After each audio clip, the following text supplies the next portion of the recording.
This will blow your mind.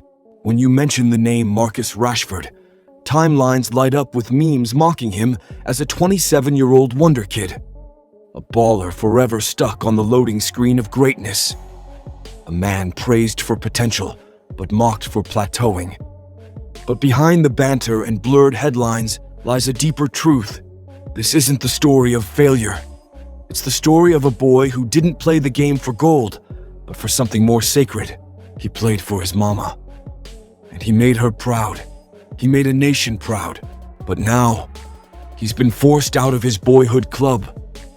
Aston Villa opted against making his loan deal permanent after last season. United too didn't want him back. And of all clubs, it's Barcelona, blinking through a financial fog that has seemed to be his last suitor. What really went wrong? They say he didn't live up to the hype. But that's just the internet's favorite lie. Because Rashford didn't play football.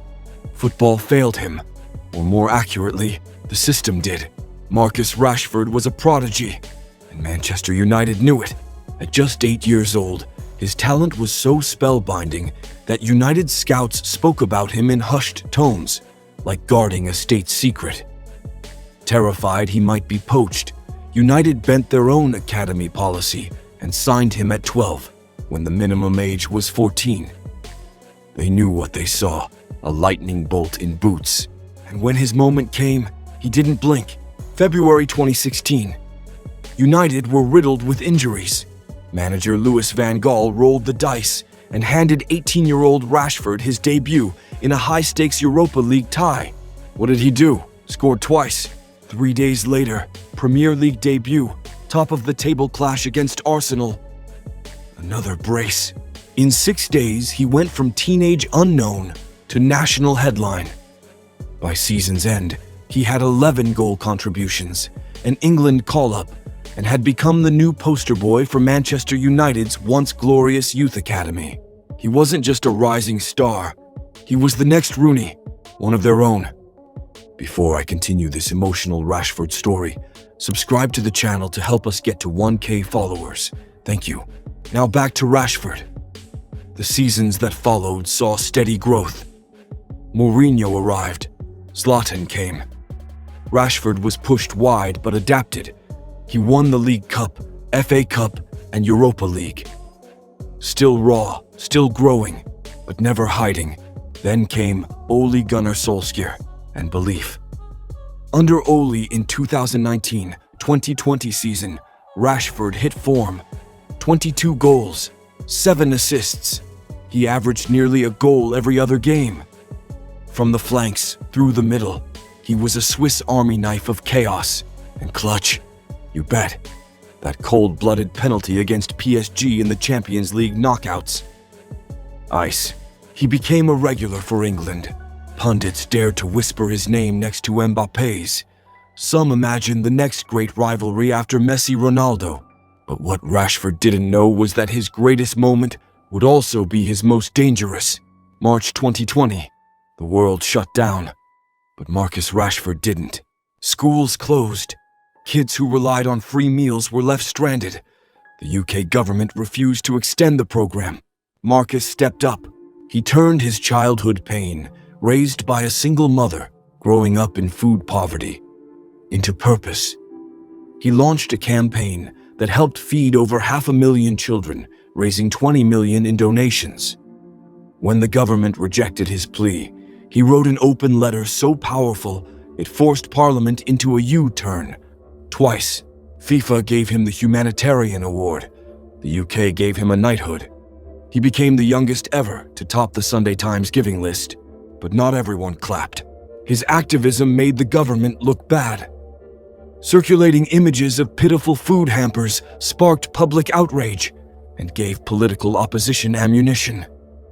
Keir Starmer jabbed Prime Minister Boris Johnson in Parliament, asking if his children would be happy eating what was served to Britain's poor.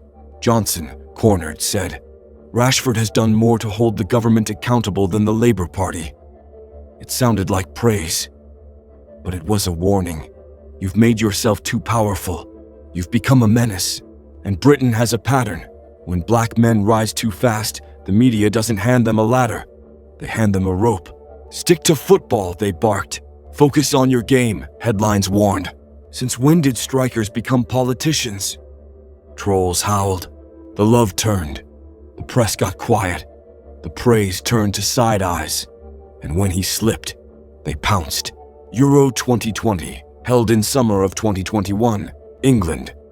Final. Penalty shootout. Rashford missed. He wasn't the only one. But it didn't matter. His mural in Withington, once a symbol of unity, was defaced. Online abuse rained down like acid, racist, vile, and unforgiving. He returned to Manchester United after a 5-month out-shoulder surgery, but the knives were already out. The club had spent £125 million on Ronaldo, Sancho, and Varane combined. They were in chaos. Fans had turned sour, looking for someone to blame. And Rashford, he became the scapegoat. An easy target. Even when he tried speaking out about the abuse, they told him he was trying to be an activist again. When he tried to cool off on holidays, they whined that why was he having a time off when United were in shambles? By now he was broken. The smile faded. The energy dropped. And with time, the work ethic. The boy who once danced on defenders now moved like someone carrying invisible weight. And he hadn't even turned 25. But Marcus got back up, albeit this time for himself. 2022-23, Erik ten Hag came in. Rashford scored 30 goals, his best season ever. A trophy, confidence, hope. And then, £325,000 per week new contract. Deal done. Because Rashford knew what we all forget, public love is conditional. 1 minute you're Manchester's prince. Next, they'd trade you for a Lucozade and a youth prospect. So he checked out. Because what was the point? Late to training. Night outs before sick calls. Birthday bash after a 3-0 loss to City. Missed training. Benched versus Wolves. Lost his place to a teenage Garnacho. Not because Garnacho was better, but because Rashford was just done. Not lazy, just tired. Tired of pretending to be okay. And when United hired a new manager, Ruben Amorim, he told the world he'd rather pick his goalkeeping coach than Rashford. That's how far he'd fallen. Not because he lost his skill, but because the system chewed him up and spat him out.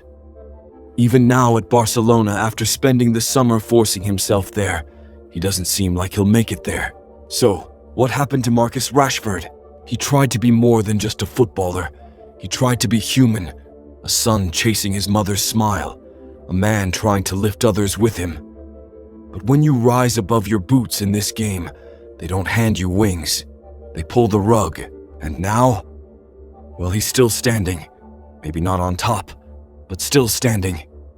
Because for Marcus Rashford, football was never just about goals. It was about purpose.